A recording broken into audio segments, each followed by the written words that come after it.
Hello అండి. బీట్రూట్తో పిల్లలు curry చేసినా తినరు, మరియు ఫ్రై చేసినా తినరండి. అయితే మనం ఇప్పుడు ఈరోజు బీట్రూట్ చట్నీ చేస్తే మాత్రం చాలా బాగుంటుంది. అది పిల్లలు చాలా బాగా తింటారండి. బీట్రూట్ చట్నీ ఎలా చేయాలో చూద్దాం. దానికి కావాల్సిన ఇంగ్రీడియంట్స్: ఒక పెద్ద బీట్రూట్ తీసుకొని అది మంచి శుభ్రంగా కడిగేసి తొక్క తీసి ఇలా ముక్కలు ముక్కలుగా కట్ చేసి పెట్టుకోవాలి. తర్వాత 2 టీ స్పూన్ల మినపగుండ్లు, 2 టీ స్పూన్ల శనగపప్పు, 2 టీ స్పూన్ల జీలకర్ర, 2 టీ స్పూన్ల ధనియాలు, పోపుకు కరివేపాకు.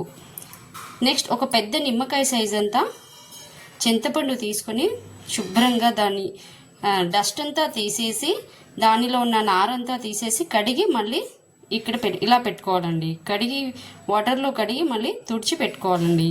ఆ తర్వాత ఒక 10-12 ఎండుమిర్చీలు, ఒక ఎల్లిపాయ గడ్డ అండి. ఒక ఎల్లిపాయ గడ్డ మనము తొక్కంతా తీసేసి ఇలా పెట్టేసుకోవాలి. ఇప్పుడు చట్నీ ఎలా చేసుకోవాలో చూద్దాం. స్టవ్ వెలిగించి స్టవ్ పైన ప్యాన్ పెట్టేసి 1 టీ స్పూన్ ఆయిల్ వేయాలండి. వేసి ఆయిల్ కొంచెం వేడి కాగానే ఫస్ట్ జీలకర్ర వేయాలి.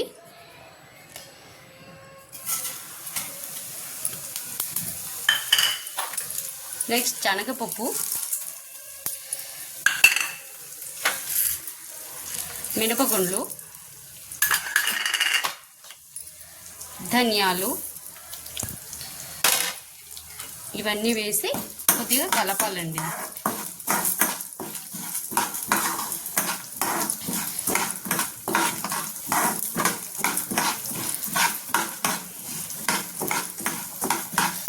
ఇవి కొంచెం లైట్గా బ్రౌన్ కలర్ వచ్చే వరకు కలపాలండి.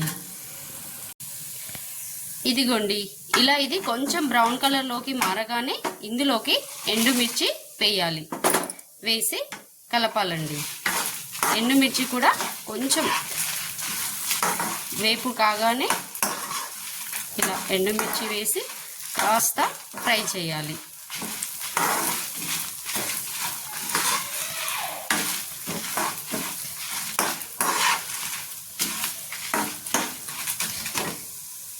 ఇది పక్కకు తీసి పెట్టేసుకోవాలండి.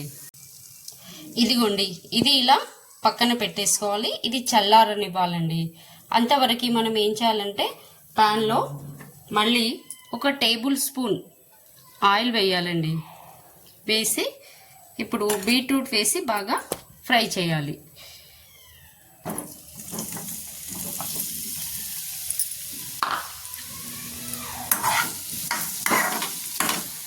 బీట్రూట్ బాగా ఫ్రై అయ్యేదాకా, పచ్చి వాసన పోయేదాకా ఫ్రై చేయాలండి.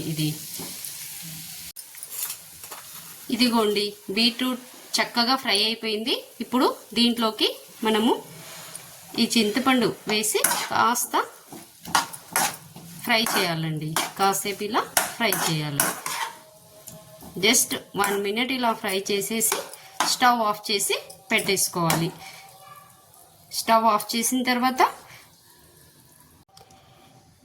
ఇదిగోండి, మిక్సీ జార్లోకి మనము చల్లారిపోయిన ఈ మిశ్రమాన్ని వేసేసుకున్నాము. ఇప్పుడు ఇందులో 1 టీ స్పూన్ పసుపు వేసుకోవాలి. మరియు 1 టీ స్పూన్ కళ్ళ ఉప్పు అండి, దొడ్డుప్పు అంటారు కదా, అది వేసేసుకోవాలండి ఇలా. ఆ తర్వాత మనము తొక్క తీసి పెట్టుకున్న ఒక ఎల్లిపాయ ఉంది కదండి, వీటిని ఈ ఎల్లిపాయలన్నీ ఇందులో వేసేసేయాలి. ఇప్పుడు దీన్ని మిక్సీ పెట్టేసుకోవాలి. ఇదిగోండి, ఇలా అవుతుందండి. మనం తాలింపు చేసి ఫ్రై చేసి పెట్టుకున్న దాన్ని ఇందులో వేసుకొని మిక్సీ పట్టుకుంటే ఇలా అవుతుంది. ఇప్పుడు ఇందులోకి మనం ఫ్రై చేసి పెట్టుకున్న ఈ బీట్రూట్ మరియు చింతపండు ఉంది కదండి, ఇది వేసి మళ్ళీ మిక్సీ పట్టేసుకోవాలండి. ఇప్పుడు దీన్ని మనం మిక్సీ పట్టేసుకోవాలండి. ఇదిగోండి, ఇలా అవుతుందండి. ఇప్పుడు దీన్ని మనం ఏం చేయాలంటే తాలింపు ఒక బౌల్లోకి మార్చుకొని తాలింపు పెట్టేసుకోవాలి. ఇదిగోండి, మిక్సీ చేసి పెట్టుకున్న ఈ బీట్రూట్ చట్నీని బౌల్లోకి వేసుకున్నాము. దీన్ని మనం ఇప్పుడు తాలింపు పెట్టేసుకుందాం. ఇది బరకగా వేసుకోవాలండి, మరి పేస్ట్ లాగా మెత్తగా చేయకూడదు. బరకగా వేసుకుంటే చాలా టేస్ట్గా ఉంటుందండి. ఇప్పుడు తాలింపు పెట్టేసుకుందాం.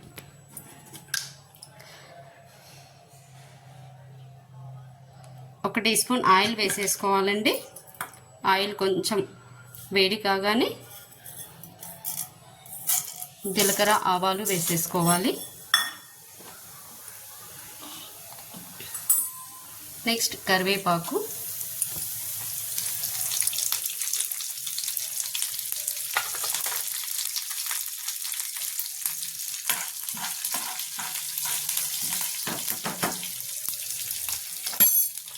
ఆ తర్వాత ఎండుమిర్చి,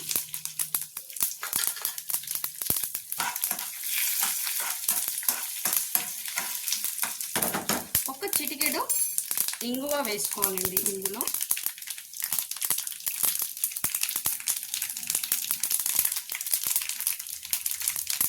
చిటికెడు ఇంగువ వేసుకోవాలి. స్టవ్ ఆఫ్ చేసుకోవాలి.